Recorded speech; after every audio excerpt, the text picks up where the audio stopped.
এখন কত টাকা ভিজিট দিচ্ছেন? ৩০০ টাকা বাড়াতে পারিনি আসলে। যখন ঢাকা মেডিকেল কলেজে প্রমোশন হলো, তো আমার স্টাফরা আমাকে বললো যে স্যার, আপনার জুনিয়র ডাক্তাররা আপনার চেয়ে বেশি ফিস নেয়, তারা তো বিশেষজ্ঞ না, আপনি তো বিশেষজ্ঞ, আপনি ঢাকা মেডিকেল কলেজের অ্যাসোসিয়েট প্রফেসর, ফিস না নিলে তো স্যার মানুষ সন্দেহ করবে। তা আমি বললাম, সন্দেহ করার তো কিছু নেই, আমি সরকারি চাকরি করি, সরকারি প্রতিষ্ঠানে চাকরি করি, কি সন্দেহ করবে? কই না স্যার, এত কম ফিস দিলে মান সম্মান থাকে না। তো তখন আমার মনে আছে আমি ফিস 500 টাকা পড়েছিলাম। আচ্ছা, এটা কত সালে ঘটনা বলছেন? ঠিক ঢাকা মেডিকেল কলেজে আসার পর। আচ্ছা, তো 500 টাকা ফিস করলাম।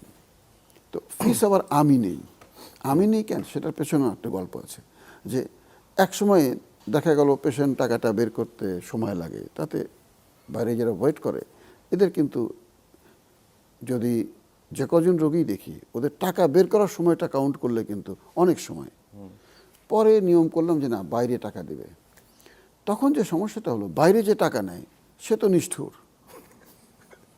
এখন হয়তো রুগী বলছে যে 200 টাকা তো নাই, আরে 300 টাকা তো নাই, টাকা আছে তো 100, হ্যাঁ দেন 300।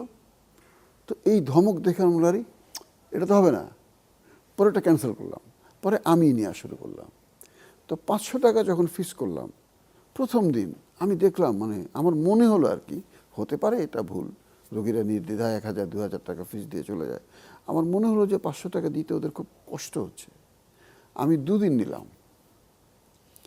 তৃতীয় দিন সবাইকে ডাক দিলাম, স্টাফদের, যে দেখো ফিস 300 টাকায় থাকবে এবং এটা আমৃত্যু, তোমরা কখনোই আশা করবে না যে আমি ফিস বাড়াবো, আমি যতদিন বাঁচি আমি 300 টাকায় নেব। তখন তারা বিষণ্ণ বদনে বের হয়ে গেল যে ওরা আমাকে খুবই ভালোবাসে, যে স্যার এত ছোট ডাক্তার হয়ে থাকলো, 300 টাকার ডাক্তার, এটা তাদের আপনার বিরাট। স্টাফদের বেতন তো এর মধ্যে বেড়েছে।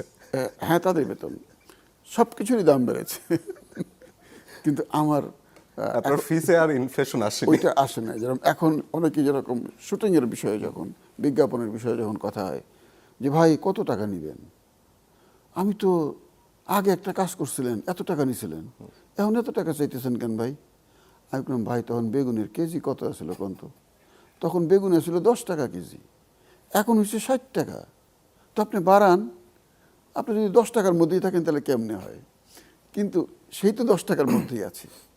তো আমি ওটা আসলে পারি নাই মানে কি, অন্য কোনো কারণে না, আমার ফিসটা নিতেই কষ্ট হচ্ছিল, এবং আল্লাহ আমাকে খারাপ রাখেন নাই।